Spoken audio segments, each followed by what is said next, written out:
কোরবানির ঈদ যতই ঘনিয়ে আসছে ততই জমে উঠেছে নীলফামারীর কামারপাড়া। পাড়ায় ঢুকলে কানে আসছে টুংটাং শব্দ, হাতুড়ি ও লোহা পেটানোর যন্ত্রপাতির শব্দে মুখর হয়ে উঠেছে গোটা এলাকা। বছরের বেশিরভাগ সময় অলস সময় কাটালেও ঈদুল আজহাকে সামনে রেখে ব্যস্ততা বেড়েছে কয়েক গুণ। কামারপাড়ার একাধিক দোকানে গিয়ে দেখা যায় কামারেরা ঘাম ঝরিয়ে তৈরি করছেন দাবটি চাপাতি সহ বিভিন্ন যন্ত্রপাতি। কোরবানির মাংস প্রক্রিয়াজাত করার প্রয়োজনীয় সরঞ্জাম কিনতে ভিড় করছেন ক্রেতারাও। বাজারে বিভিন্ন ধরনের ছুরি পাওয়া গেলেও সেগুলো তেমন টেকসই না বলে অভিযোগ ক্রেতাদের। লোহার তৈরি দাবটি দিয়ে অনেক আরামে কাজ করা যায় বলে জানান ক্রেতারা। এখানে আসার মূল উদ্দেশ্য হলো যে বাজারে যে জিনিসগুলো পাই আমরা সেগুলো হয়তো আমাদের কাছে এতটা কমফোর্ট ফিল হয় না, যেহেতু আমরা বছরে একদিন মাংস কাটতে যাই, অনেক পরিশ্রম করতে হয় আর বড় বড় গরু কাটতে হয়। সে কারণে আমাদের যে পুরাতন যে জিনিসগুলো ওগুলো আমাদের কাছে অনেক ভালো মনে হয়, যে ওগুলো দিয়ে আমাদের কাজটা খুব সুন্দর করতে পারি আমরা। বাজারে কিনতে পাওয়া যায় সেগুলো জিনিস ভালো হয় না, আমাদের জিনিসের মান ভালো, তৈরি করে ভালো, যার কারণে এখানে আসছি। আমি দাদা এখানে এসেছি এই যে পাতিকাটা দাও বানাতে। পাতিকাটার দাও বানাতে দাদা খুব সুন্দরভাবে পাতিকাটার দাও বানায়, আর এই দাও দিয়ে পাতিকাটা আমার কোনো প্রবলেম হয় না, সুন্দরভাবে কাটে এবং তা দিয়ে সুন্দরভাবে আমরা কাজ করে থাকি। ঈদকে সামনে রেখে দিনরাত ব্যস্ত সময় পার করছেন এ পেশায় জড়িতরা।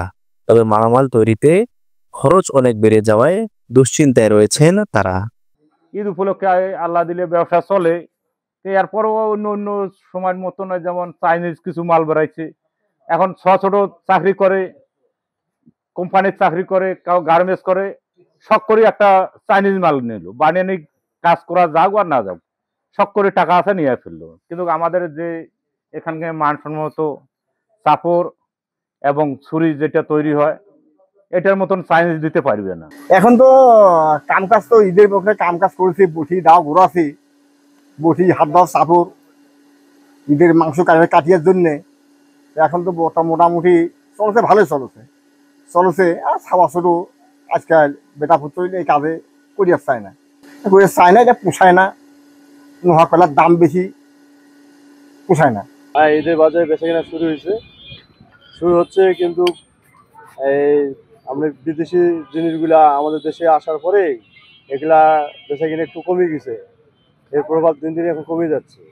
কিন্তু এগুলা জিনিস খুবই শক্তিশালী এবং টেকসই, এগুলা কাঠে ভালো এবং ভারী কাজ, শক্ত জিনিস, এটা আমরা দীর্ঘদিন থাকবে এবং কোনো বাঁকা হয় না, ভাঙে না।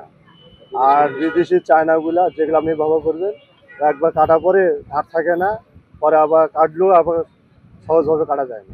নীলফামারী জেলায় প্রায় 500 কামার পরিবারের বসবাস। সরকারি তথ্য মতে জেলায় সম্ভাব্য কুরবানির ঈদের পশুর সংখ্যা 2.25 লাখ। রাশিদুল ইসলাম আপেল, সারাবাংলা.net, নীলফামারী।